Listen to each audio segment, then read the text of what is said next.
बिस्मिल्लाहिर्रहमानिर्रहीम। मैं doctor GM. Chaudhary Punjabi संगत विच ते यकीनन तुसी मेरा पंजाबी संगत दे विच मेरे इस प्रोग्राम का इंतज़ार कर रहे हो। मेरे जनाब सारे प्रोग्राम गैर सियासी ने। मैं किसी के खिलाफ कोई गल नहीं करता ते ना ही मैं किसी दी फेवर च कोई गल करना। मैं तो जनाब जो साडे बड़े बड़े शायरां ने, जो साडे बड़े बड़े ਜਿਹੜੇ पंजाबी दे फलसफादान ते बड़े बड़े रूहानी पीर ते तसव्वुफ वाले बजुर्ग होए ने, मैं उन्हां दीयां गल्लां तुहाडे नाल शेयर करना, तुहानूं दसना। ते जनाब उस्ताद दामन दे मुतलक कहा जाता है कि वह बहुत बड़े इनकलाबी शायर सन। उन्हें बहुत ज़्यादा मज़ामत की, जिथे भी जमहूरीयत के खिलाफ गल्लां होईयां, जिथे भी जनाबे अल्लाह डिकटेटरशिप आई तो उस्ताद दामन उठ के खड़े हो गए।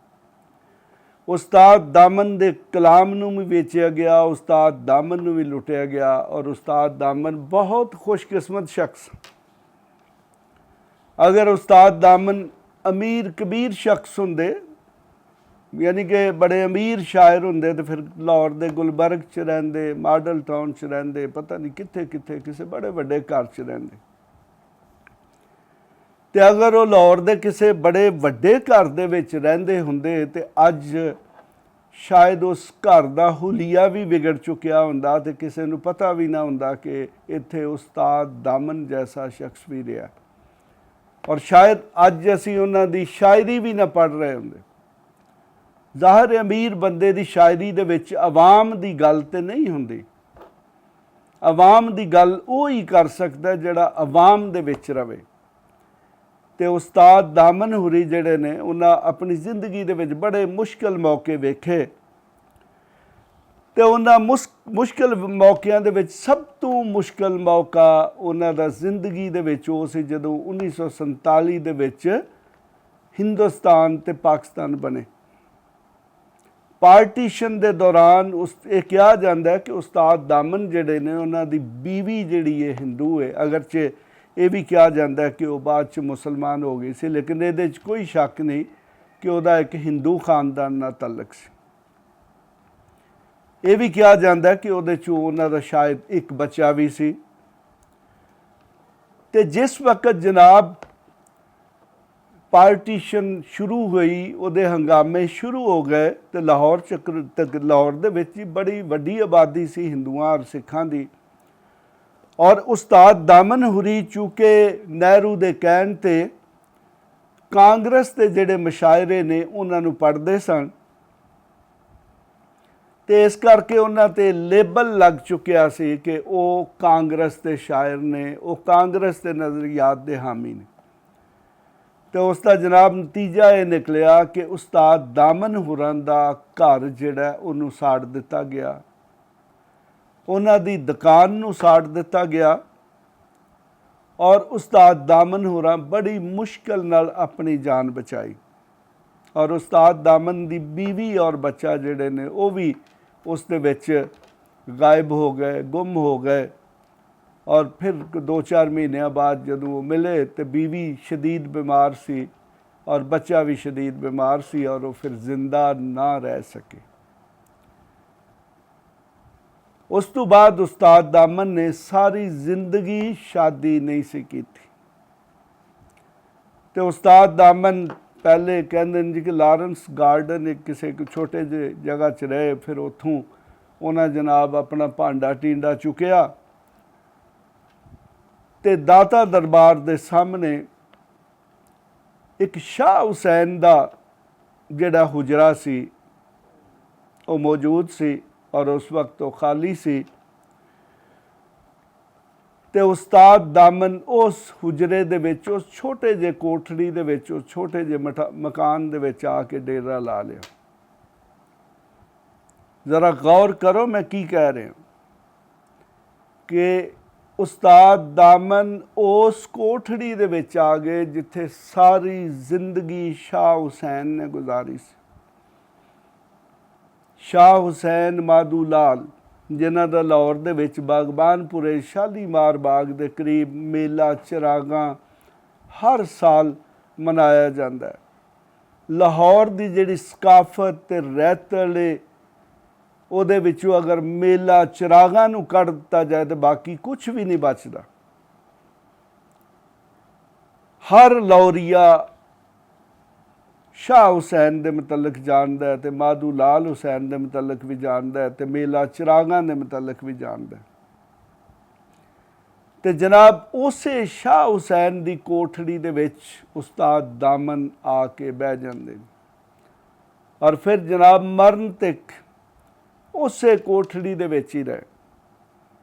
ਉਹਨਾਂ ਬੜੀ ਵੱਡੀ ਸ਼ਾਇਰੀ ਕੀਤੀ, ਉਹਨਾਂ ਨੂੰ ਬੜੇ ਬੜੇ ਵੱਡੇ ਲਾਲਚ ਦਿੱਤੇ ਗਏ ਜੀ ਤੁਹਾਨੂੰ ਅਸੀਂ ਪੈਸੇ ਦੇਣੇ ਆ। ਈਵਨ ਇੱਕ ਦੌਰ ਦੇ ਵਿੱਚ ਉਸਤਾਦ ਦਾਮਨ ਨੂੰ ਇਹ ਵੀ ਕਿਹਾ ਗਿਆ ਜੀ ਕਿ ਤੁਸੀਂ ਪੰਜਾਬੀ ਲਿਖਣਾ ਔਰ ਪੰਜਾਬੀ ਦੀ ਸ਼ਾਇਰੀ ਬੰਦ ਕਰ ਦਿਓ, ਅਸੀਂ ਤੁਹਾਨੂੰ ਮਾਲਾ ਮਾਲ ਕਰ ਦੇਂਗੇ। ਤੇ ਉਸਤਾਦ ਉਹਨਾਂ ਇਨਕਾਰ ਕਰਤਾ ਔਰ ਉਹਦੇ ਤੇ ਉਹਨਾਂ ਦੀਆਂ 4-5 ਨਜ਼ਮਾਂ ਮੌਜੂਦ ਨੇ, ਉਹ ਵੀ ਮੈਂ ਤੁਹਾਡੇ ਸਾਹਮਣੇ ਪੇਸ਼ ਕਰਾਂਗਾ ਕਿ ਉਸਤਾਦ ਹੋਰਾਂ ਫਿਰ ਆਪਣੀ ਸ਼ਾਇਰੀ ਦੇ ਵਿੱਚ ਕੀ ਜਵਾਬ ਦਿੱਤਾ। ਜਿਹੜੇ ਲੋਕਾਂ ਨੇ ਉਹਨਾਂ ਨੂੰ ਲਾਲਚ ਦੇਣ ਦੀ ਕੋਸ਼ਿਸ਼ ਕੀਤੀ, ਉਹਨਾਂ ਤੇ ਦਬਾਅ ਡਾਲਿਆ, ਉਹਨਾਂ ਤੇ ਪਰਚੇ ਕਰਾਏ ਔਰ ਉਹਨਾਂ ਨੂੰ ਮਜਬੂਰ ਕਰਨ ਦੀ ਕੋਸ਼ਿਸ਼ ਕੀਤੀ ਕਿ ਤੁਸੀਂ ਪੰਜਾਬੀ ਬੋਲਣਾ ਛੱਡ ਦਿਓ, ਤੁਸੀਂ ਪੰਜਾਬੀ ਸ਼ਾਇਰੀ ਬੰਦ ਕਰ ਦਿਓ। ਉਹਨਾਂ ਦੇ ਵਿੱਚ ਇੱਕ ਸ਼ਖਸ ਜਿਹੜਾ ਉਹ ਜ਼ੁਲਫਕਾਰ ਅਲੀ ਭੁੱਟੋ ਵੀ ਸੀ। ਜ਼ੁਲਫਕਾਰ ਅਲੀ ਭੁੱਟੋ ਦੇ ਮੁਤਲਕ ਬੜਾ ਕੁਝ ਕਿਹਾ ਜਾਂਦਾ ਹੈ, ਜਦਕਿ ਉਹ ਸਾਰਾ ਕੁਝ ਹੀ ਗਲਤ ਹੈ। ਉਹ ਇੱਕ ਲਾਲਚੀ ਸ਼ਖਸ ਸੀ, ਉਹ ਇੱਕ ਦਰਬਾਰੀ ਸਿਆਸਤਦਾਨ ਸੀ। ਉਹ ਸ਼ਖਸ ਇਕਤਦਾਰ ਦਾ ਭੁੱਖਾ ਸ਼ਖਸ ਸੀ ਔਰ ਉਸ ਸ਼ਖਸ ਨੇ ਇਕਤਦਾਰ ਵਿੱਚ ਆਉਣ ਵਾਸਤੇ ਅਯੂਬ ਖਾਨ ਜੈਸੇ ਡਿਕਟੇਟਰ ਨੂੰ ਡੈਡੀ ਵੀ ਕਿਹਾ, ਯਾਨੀ ਕਿ ਉਹਨੂੰ ਆਪਣਾ ਬਾਪ ਵੀ ਕਿਹਾ।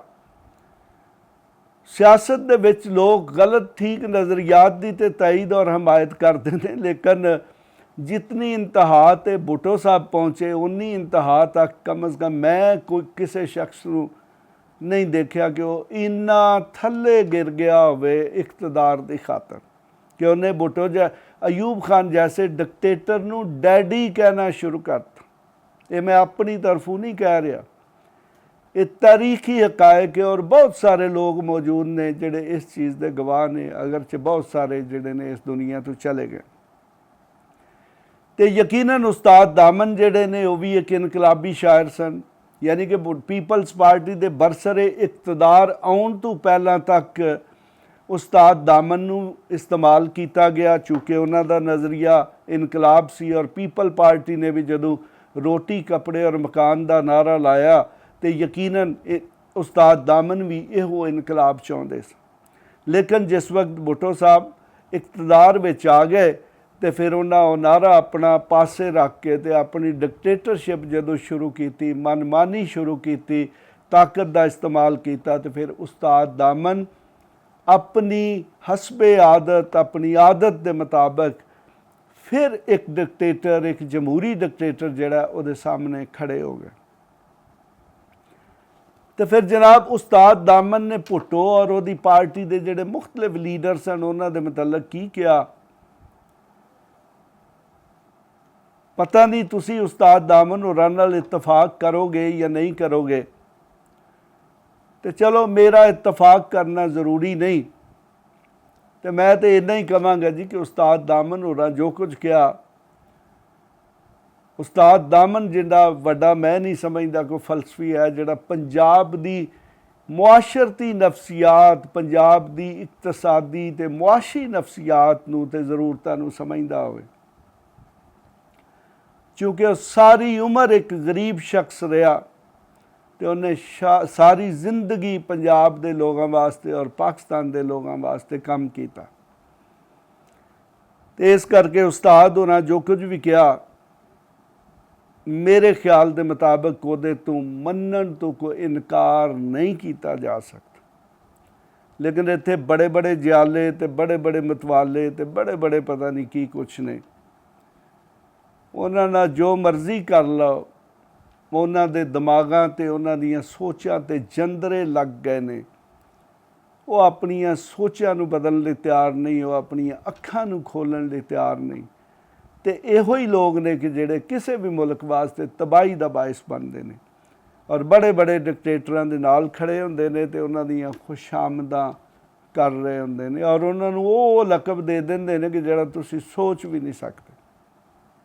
ਜਿਸ ਤਰ੍ਹਾਂ ਮੈਂ ਤੁਹਾਨੂੰ ਦੱਸਿਆ ਕਿ ਭੁੱਟੋ ਸਾਹਿਬ ਇਕਤਦਾਰ ਵਿੱਚ ਆਉਣ ਵਾਸਤੇ ਅਯੂਬ ਖਾਨ ਨੂੰ ਡੈਡੀ ਤੱਕ ਕਹਿ ਦਿੱਤਾ।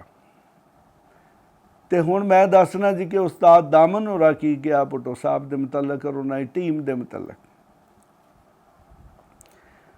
ਜਨਾਬ, ਇਹ ਨਜ਼ਮ ਤੋਂ ਇਹ ਜ਼ਾਹਿਰ ਹੁੰਦਾ ਹੈ ਕਿ ਸ਼ਾਇਦ 1971 ਤੋਂ ਪਹਿਲੇ ਔਰ ਯਕੀਨਨ 1971 ਤੋਂ ਪਹਿਲੇ ਲਿਖੀ ਗਈ ਹੋਵੇ, ਕਿਉਂਕਿ ਸਾਡੇ ਮੁਲਕ ਦੇ ਵਿੱਚ ਸ਼ਾਇਰ ਅਕਸਰ ਜਿਹੜਾ ਉਹ ਆਪਣੀ ਨਜ਼ਮ ਗਜ਼ਲ ਜਾਂ ਜਿਹੜੀ ਵੀ ਚੀਜ਼ ਲਿਖਦੇ ਨੇ ਉਹਦੇ 'ਤੇ ਤਾਰੀਖ ਲਿਖਣ ਦੇ ਆਦੀ ਨਹੀਂ। ਲਿਹਾਜ਼ਾ ਅੱਜ ਕੱਲ੍ਹ ਸਾਨੂੰ ਬੜੀ ਇਹ ਮੁਸੀਬਤ ਪੈਂਦੀ ਹੈ ਕਿ ਇਹ ਵੇਖਿਆ ਜਾਏ ਕਿ ਸ਼ਾਇਰ ਨੇ ਇਹ ਨਜ਼ਮ ਗਜ਼ਲ ਜਾਂ ਜੋ ਵੀ ਉਹਨਾਂ ਸ਼ਾਇਰੀ ਕੀਤੀ ਹੈ ਕਦੋਂ ਕੀਤੀ। ਬਹਰਹਾਲ ਇਹਦੇ ਸ਼ੇਰਾਂ ਤੋਂ ਅੰਦਾਜ਼ਾ ਹੁੰਦਾ ਕਿ ਸ਼ਾਇਦ 1971 ਤੋਂ ਪਹਿਲੇ ਦੀ ਹੈ, ਅਯੂਬ ਖਾਨ ਦੇ ਡਿਕਟੇਟਰਸ਼ਿਪ ਜਿਹੜਾ ਉਹਦੇ ਦੌਰ ਦੀ ਹੈ ਸ਼ਾਇਦ।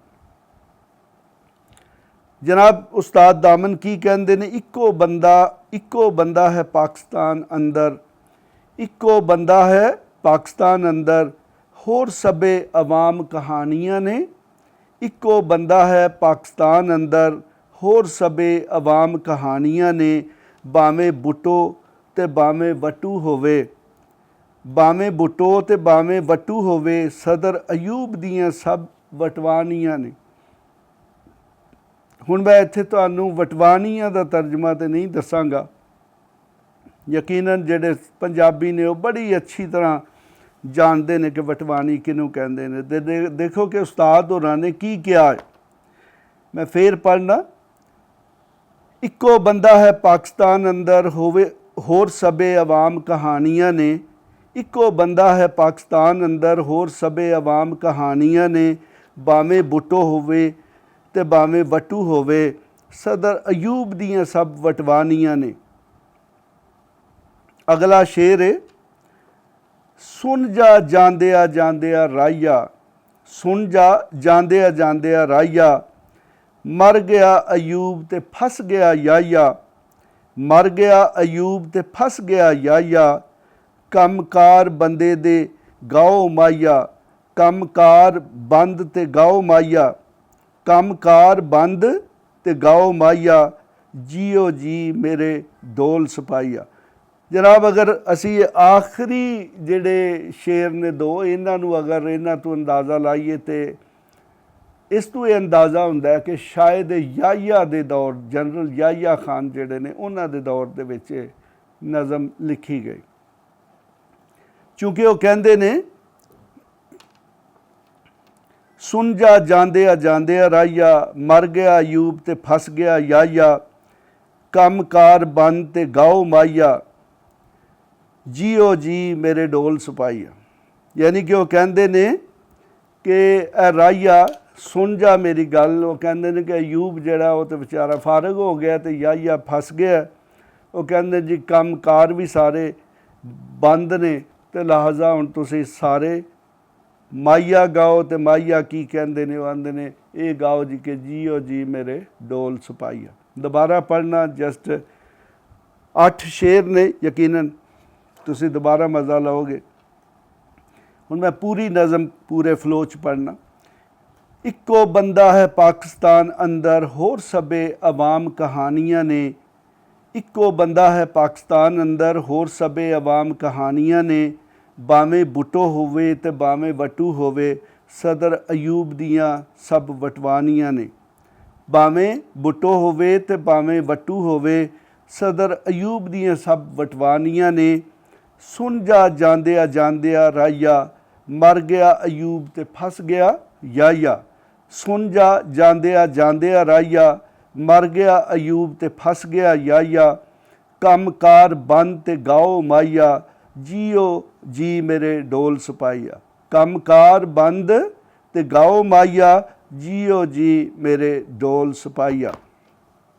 ਤੇ ਜਨਾਬ ਇਹ ਸਿਰਫ ਸ਼ਾਇਰੀ ਨਹੀਂ ਜਨਾਬ, ਇਹਦੇ 'ਚ ਉਸਤਾਦ ਦਾਮਨ ਨੇ ਤਕਰੀਬਨ ਪਾਕਿਸਤਾਨ ਦੀ ਜਿਹੜੀ 20 ਸਾਲ ਦੀ ਯਾਨੀ ਕਿ ਸਮਝ ਲਓ ਕਿ ਪੂਰੇ 15 ਸਾਲ ਦੀ ਤਾਰੀਖ ਹੈ, ਉਹ ਵੀ ਆਪਣੇ ਇਹਨਾਂ 8 ਸ਼ੇਰਾਂ ਦੇ ਵਿੱਚ ਬੰਦ ਕਰਤੀ। ਯਾਨੀ ਕਿ 1958 ਤੋਂ ਲੈ ਕੇ ਤੇ 1971 ਤੱਕ ਜੋ ਕੁਝ ਪਾਕਿਸਤਾਨ ਦੇ ਵਿੱਚ ਹੋਇਆ, ਉਹਨਾਂ ਆਪਣੇ ਇਹਨਾਂ 8 ਸ਼ੇਰਾਂ ਦੇ ਵਿੱਚ ਬੜੇ ਹੀ ਮੁਖਤਸਰ ਤਰੀਕੇ ਨਾਲ ਤੇ ਬੜੇ ਕਮਾਲ ਤਰੀਕੇ ਨਾਲ ਦੱਸਤਾ।